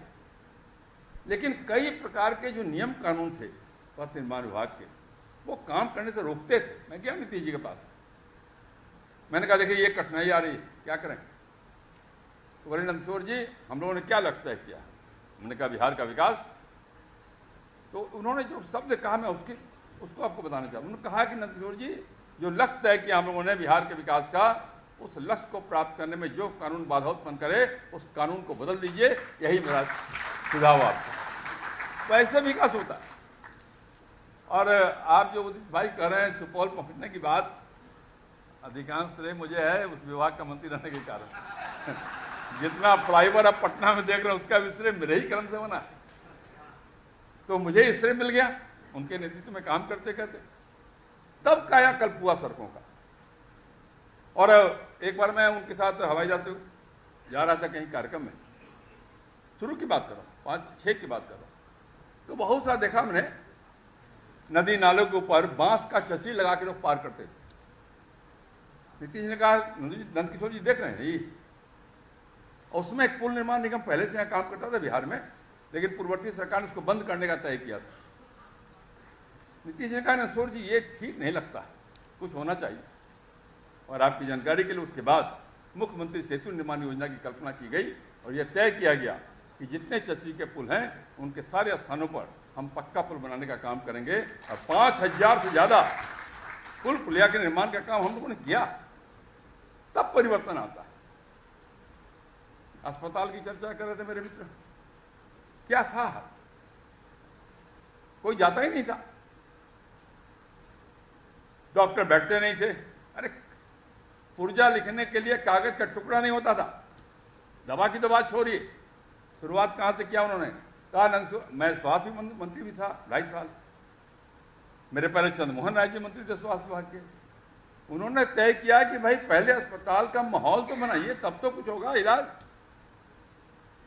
और तब सबसे पहले यह तय किया गया कि साहब अस्पताल में साफ सफाई हो, अस्पताल में रोशनी हो, कम से कम बल्ब तो जले। और तब आउटसोर्स करके अस्पतालों की अवस्था को सुधारी गई। और यह तय किया गया क्योंकि सरकारी अस्पताल में जाने वाले अधिकांश गरीब लोग हैं, इसलिए वहां कैसे दवाइयां उनको फ्री में मिले, इसकी व्यवस्था बिहार में प्रारंभ हुई। और 100 से अधिक दवाइयां फ्री ऑफ कॉस्ट लोगों को कैसे मिले, इसका काम प्रारंभ हुआ। सब लोग जाने लगे। एक एक बात का विचार करिए ना। चर्चा कर रहे थे अशोक जी, ड्रॉप आउट था विद्यालय में, बच्चे हम पढ़ने नहीं जा पाते थे, बीच में ड्रॉप कर जाते थे। और फिर उसमें से सोचा गया कैसे ठीक हो सकता है। और तब उसमें से रास्ता निकल के आया कि साहब गरीब घर के बच्चियों के पास तो पूरे कपड़े नहीं होते, उसके कारण ड्रॉप आउट हो जाता है। उनको ड्रेस देने की सुविधा शुरू करो। +2 स्कूल दूर दूर है, साइकिल देने की व्यवस्था शुरू करो। एक एक चीज, और इतनी बारीकी से चीजों का विचार करते थे, ये अपने आप में बड़ा अद्भुत है। छोटी से छोटी बात क्या क्या समस्या आ सकती है इस योजना को क्रियान्वित करने में, उसके पहले उसका निदान कैसे हो जाए, इन सब बातों का विचार करने का काम नीतीश कुमार जी अपने निर्णय करने के समय करते थे। सड़कों के बारे में हमको कहते थे कि नंदकिशोर जी अब नीचे सड़क नहीं बन सकता, चौड़ी सड़क बनाते हैं ना, अब ऊपर जाना पड़ेगा, फ्लाईओवर बनाना पड़ेगा, एलिवेटर बनाना पड़ेगा। ये आप जो देख रहे हैं गंगा पथ और अटल पथ, दोनों बनाना आसान नहीं था भाई, आसान नहीं था। और गंगा पथ में तो हम लोगों ने तय किया था कि जब मैंने उनसे कहा कि मेरी इच्छा है मैं बताऊं आपको गंगा पथ बनने की कल्पना कहां से आई। सन 1972 में इंदिरा गांधी जब प्रधानमंत्री थी तो आई थी पटना, और उसमें महात्मा गांधी सेतु जो बना हुआ है पहले से, उसका शिलान्यास का कार्यक्रम था। उसी से उनको पौत्र हुआ है, ये समाचार यहाँ मिला उनको। संभवतः राहुल गांधी पैदा हुए थे, कौन हुए मुझे मालूम नहीं। तो उनके कांग्रेस के मित्रों ने, कुछ पत्रकार मित्रों ने कहा, मैं पत्रकार मित्र यहाँ नहीं इसलिए उनका नाम नहीं देता हूँ, कहा मैडम को दे दीजिए, पुराने लोग होंगे, आपके जमाने वाले नहीं होंगे। तो मैडम ने कहा कि हम यहाँ मैरीन ड्राइव बना देंगे, गंगा किनारे करा दें। कहा है क्या मैरीन ड्राइव? इतनी सरकारें कांग्रेस की आई चली गई, राज्य में भी केंद्र में भी किसी ने कुछ विचार नहीं किया। जब नीतीश कुमार बिहार के मुख्यमंत्री बने और नंसू यादव पथ निर्माण मंत्री बना, क्योंकि मेरी कंस्टिट्यूंसी थी वहाँ पटना सिटी, मैंने नीतीश जी को पूरी बात बताई। बोले क्या चाहते हो? उनका बन जाए, गो हेड। काम जब प्रारंभ किया सोचा पब्लिक प्राइवेट पार्टनरशिप में करेंगे। काम जब प्रारंभ किया तो कोई आया नहीं पब्लिक प्राइवेट पार्टनरशिप में, फिर पर के संकट में करें क्या? कहा उनको कोई आ नहीं रहा है पैसा लगाने के लिए, माहौल नहीं था उसमें बिहार में। तब निकला रास्ता कि साहब हुडको से 2000 रुपये लोन लिया जाए। लोन लिया, फिर घट रहा था तो कहा चिंता मत करो, जितना घटेगा सरकार उसकी व्यवस्था करेगी, लेकिन बनाओ जरूर इसको। तब जाके काम करने का मादा पैदा होता, तब जाकर के सुधार होता। अरे आप विचार करिए, आप तो ग्रामीण कार्य विभाग के मंत्री हो गए अशोक चौधरी जी। आपको याद होगा जब अटल जी प्रधानमंत्री थे, उन्होंने प्रधानमंत्री ग्राम सड़क योजना चालू किया था, जिसमें 1000 की आबादी के गांव को पक्की सड़क से जोड़ने की योजना उनकी थी। बाद में 500 की आबादी भी जुड़ी, लेकिन नीतीश जी ने कहा कि भाई मेरी ये जो बड़े बड़े गांव हैं इनको तो आप जोड़ देंगे, लेकिन जो गरीब जहां रहता है, जो छोटे गांव हैं 250 की आबादी, उसका क्या होगा? तो 250 की आबादी के गांव को जोड़ने की योजना बनी। और जब वो उसके बाद उन्होंने कहा कि जो टोले हैं उन टोलों तक सड़क पहुंचाने का काम करो, और अब गांव के अंदर केवल सड़कें नहीं, सड़कों के साथ नाला भी बनाने का काम करो, ताकि किसी गांव के लोगों का पांव गंदे पानी में नहीं जा पाए। ये चिंता करने का ये सामान आदमी थोड़ी कर सकता है, थोड़ी सोच सकता है। हम जब मैंने कहा पथ निर्माण मंत्री बने तो उन्होंने एक बात जो कहा पहले मालूम है, उन्होंने कहा नंदसौर जी एक कल्पना करिए, आप 6 घंटे में बिहार के किसी भी कोने से राजधानी 6 घंटा में पहुंचना चाहिए। आसान काम नहीं था, चर्चा कर ही रहे थे, 6 घंटे में पहुंचते थे। अब 6 घंटे में पहुंचने के लिए सड़कें चौड़ी करो, पुल बनाओ, बाकी करो, काम हुआ। अब कैसे कैसे वो बताएंगे तो घंटों लग जाएगा। जब हो गया 6 घंटे में पहुंचने का लक्ष्य लगभग प्राप्त हो गया, तब फिर आए, बोले हो गया अब 5 घंटे में पटना पहुंचने का लक्ष्य तय करो, फिर शुरू करो, फिर वही काम शुरू करो। तो केवल सड़क, स्वास्थ्य की बात, शिक्षा की बात नहीं कर रहा हूं, हर क्षेत्र में। और ठीक ही कहा, जब कोई व्यक्ति को गांधी की उपाधि मिलती है तो गांधी ने केवल संघर्ष नहीं किया था, जयप्रकाश जी ने केवल संघर्ष नहीं किया था, दोनों ने एक ही आह्वान किया था, परिवर्तन का, संपूर्ण परिवर्तन का। और संपूर्ण परिवर्तन कहिए, संपूर्ण क्रांति कहिए, जो सब दीजिए, नाम जो भी दे दिया, उसका अर्थ केवल साफ होता है, केवल डेवलपमेंट नहीं, बल्कि समाज जीवन में परिवर्तन आना चाहिए। और दोनों मोर्चे पे, चाहे वो विकास का सवाल रहा हो तो, या समाज जीवन में परिवर्तन आने का विषय रहा हो, दोनों विषय पे नीतीश कुमार जी ने जो बिहार के लिए काम किया है उसको कोई भुला नहीं सकता है, उसका उदाहरण बन सकता है, लेकिन वो दोबारा कोई करे इसमें संदेह पैदा होता है। मित्रों, मैंने कहा कि महामहिम जी को बोलना है और मेरे पहले लोगों ने बहुत सारी बात कही है, फिर कभी कभी ऐसा अवसर आएगा तो नीतीश जी के साथ जुड़े अपनी यादों को आपके साथ साझा करूंगा। मैं केवल इतना ही कह सकता हूं कि मेरे पूरे व्यक्तित्व में अगर कोई निखार आया है, उसका एक बड़ा कारण है कि भारतीय जनता पार्टी के साथ काम करने के अलावा नीतीश कुमार जी की सरकार में मंत्री बनकर 12 साल काम करने का मुझे अवसर मिला है। इसके कारण बहुत सारी चीज़ें सीखने को मुझे अवसर मिला है। नीतीश जी सताई हो, हम सबका नेतृत्व करते रहें, इस कामना के साथ बहुत बहुत धन्यवाद अशोक चौधरी जी को और स्वामी चौधरी जी को कि आपने इस कार्यक्रम में मुझे आमंत्रित किया, मुझे बोलने का अवसर दिया, ताकि मैं अपने नेता के बारे में अपने विचार साझा कर सकूं।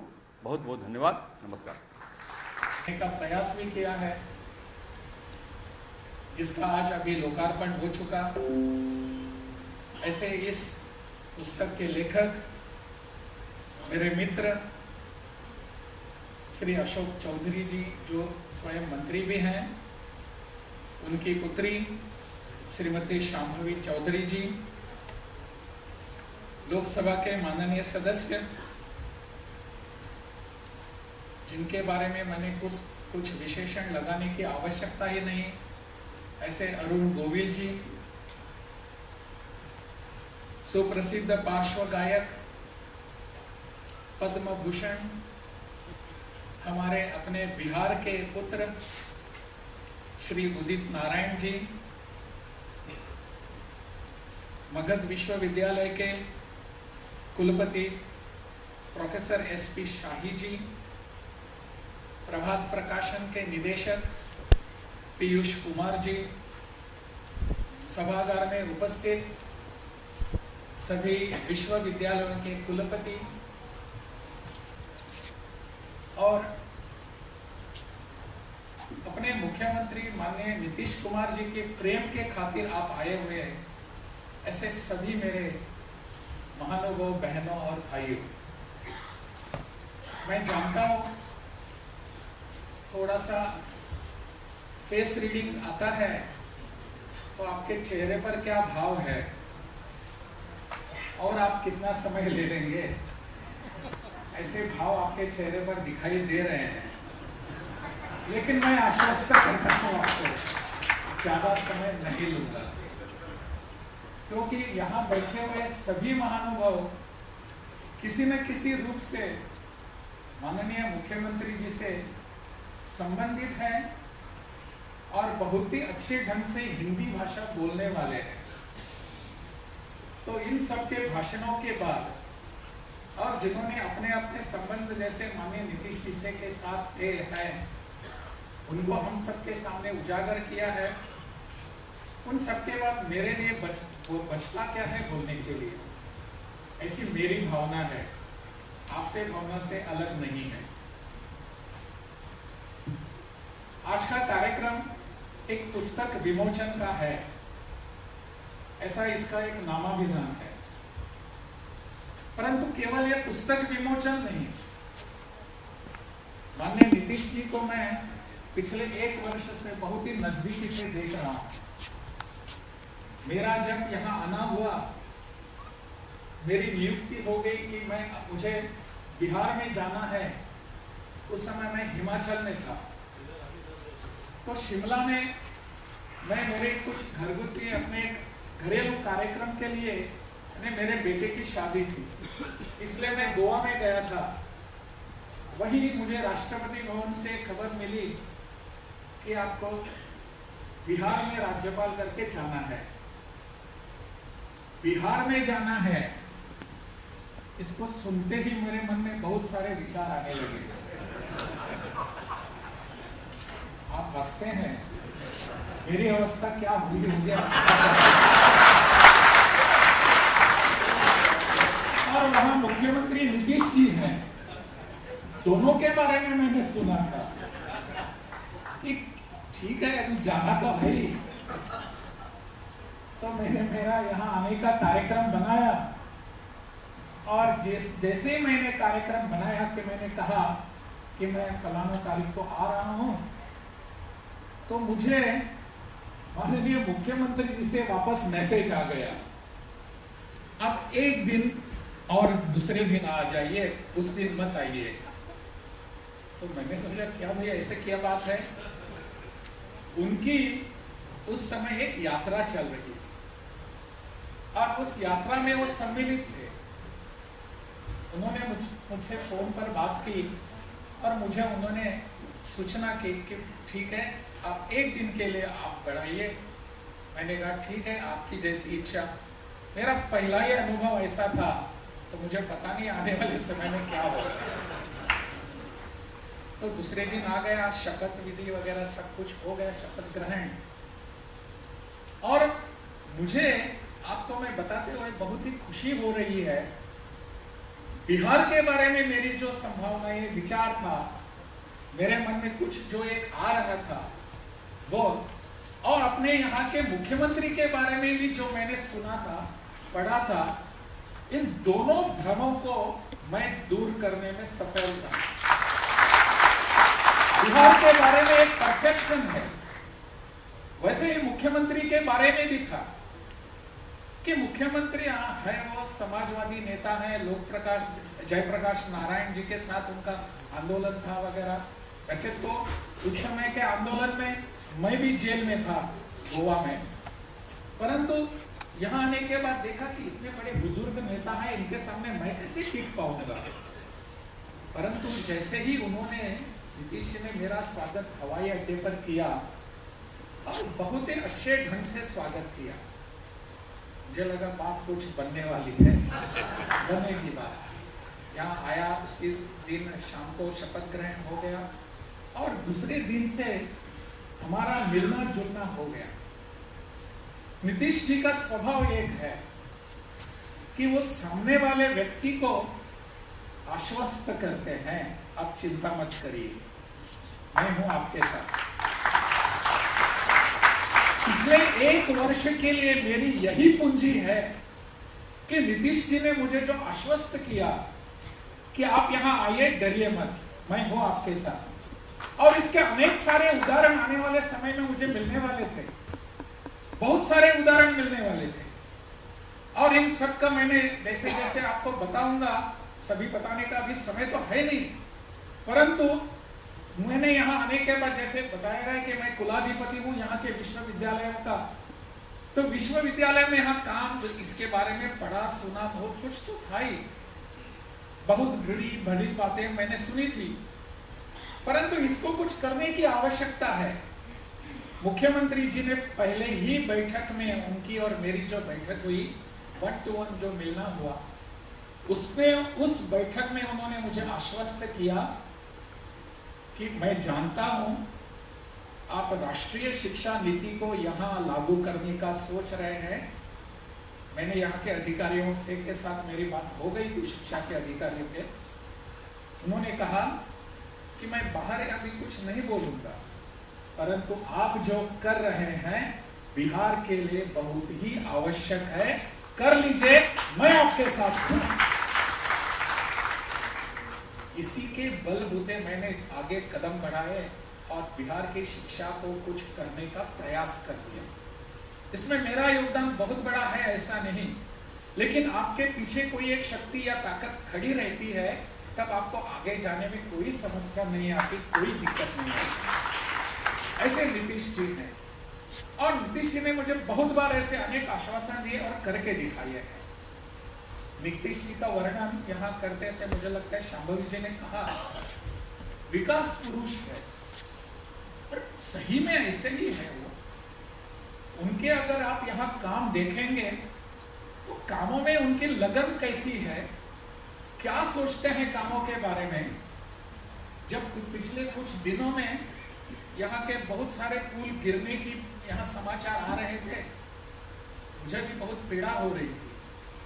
मैंने माननीय मुख्यमंत्री जी से फोन पर बात की, मुख्यमंत्री जी ये क्या हो रहा है।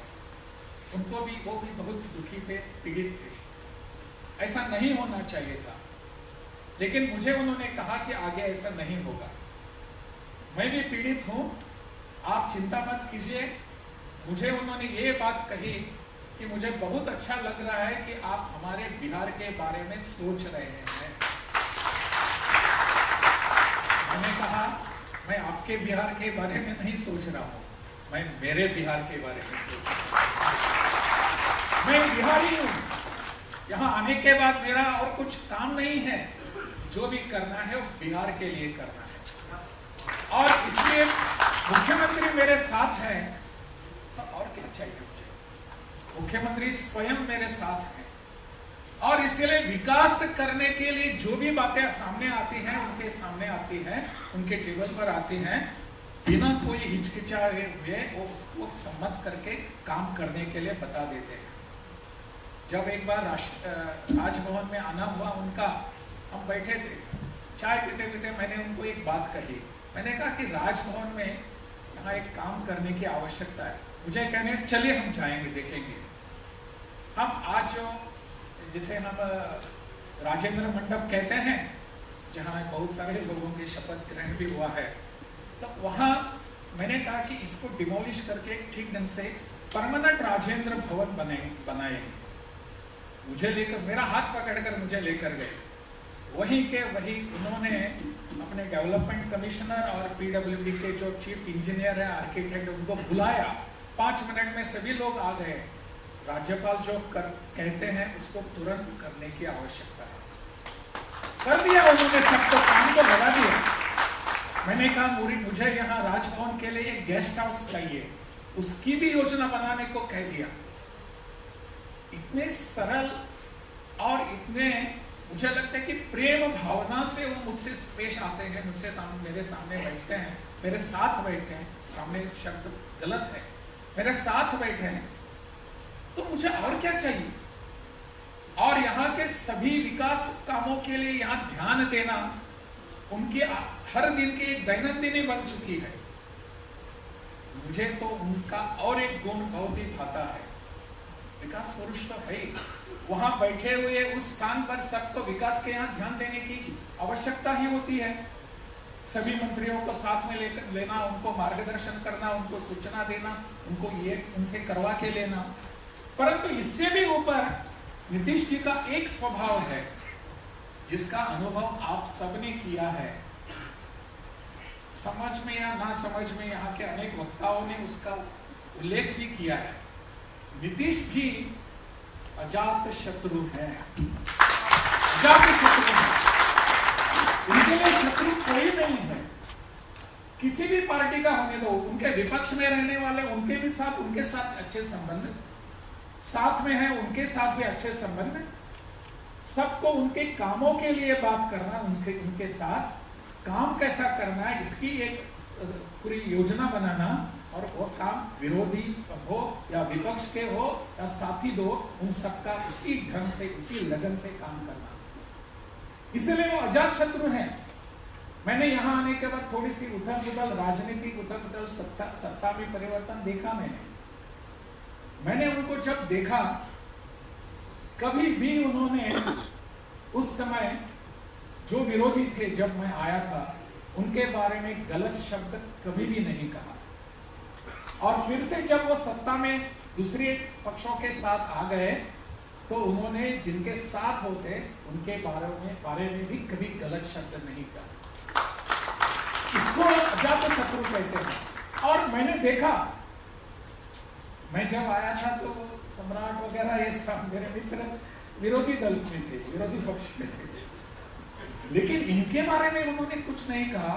और ये भी लोग जो थे वो नीतीश जी के बारे में कुछ भी ऐसी वैसी बातें कभी भी नहीं कहते थे। और आज जो विरोधी पक्ष में है, विपक्ष में है, वो भी नीतीश के बारे में कुछ कहता नहीं।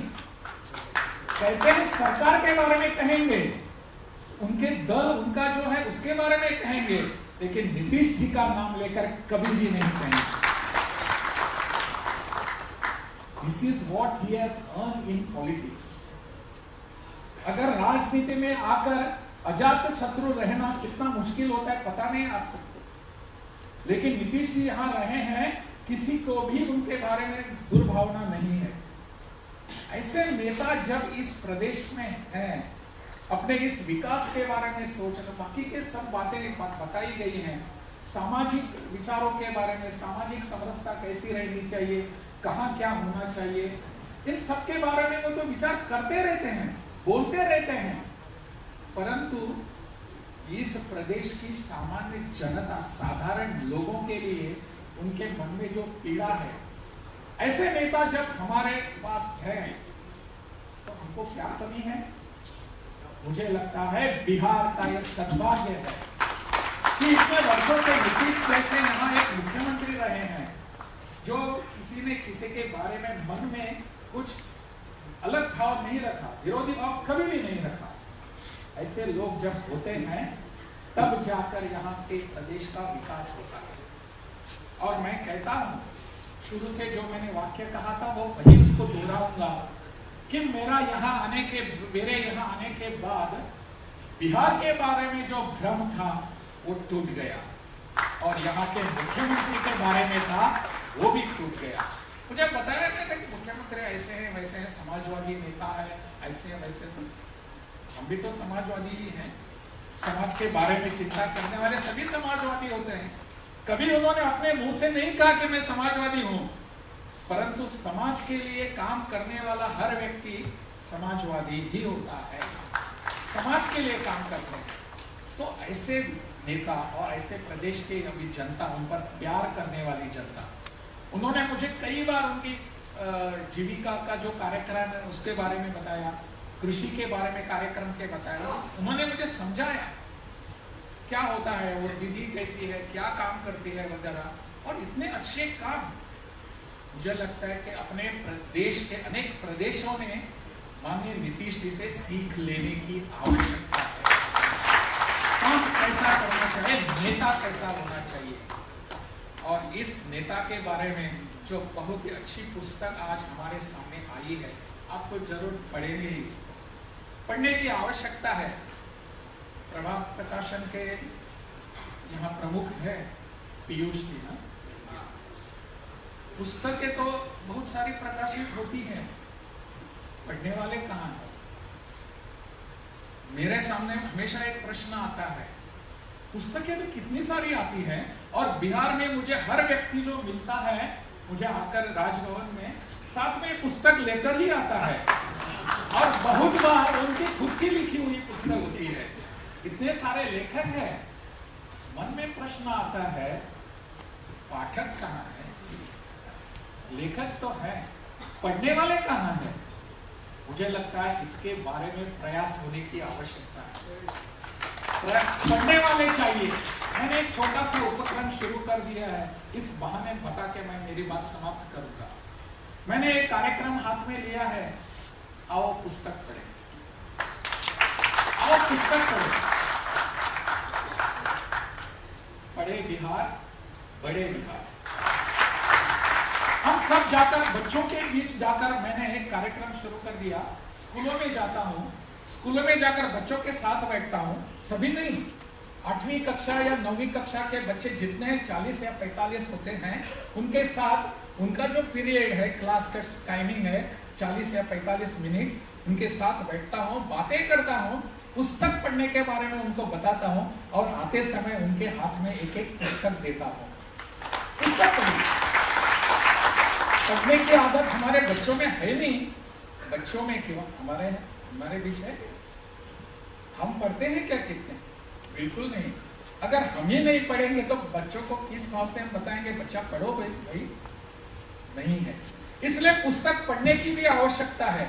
मेरी आवश्यकता, मैं इस पर जोर क्यों दे रहा हूं कि नीतीश जैसे एक नेता का चरित्र अगर उनके सामने आ गया, हाथ में आ गया, तो हमारे बच्चे कुछ ना कुछ उसे सीख लेंगे और इस आदर्शों पर चलने का प्रयास करेंगे। हमारे बिहार का ये इस दिशा में हम सबका प्रयास होना चाहिए। ऐसे ही मैं मेरी मनोकामना व्यक्त करता हूँ। आज के बहुत ही सुंदर ऐसे कार्यक्रम में यहाँ सभी बैठे हुए जो लोग हैं, इन सबके कारण मैं यहाँ आ पाया हूँ। मेरा और कुछ इसमें योगदान बिल्कुल नहीं है। आप सबको बहुत बहुत धन्यवाद।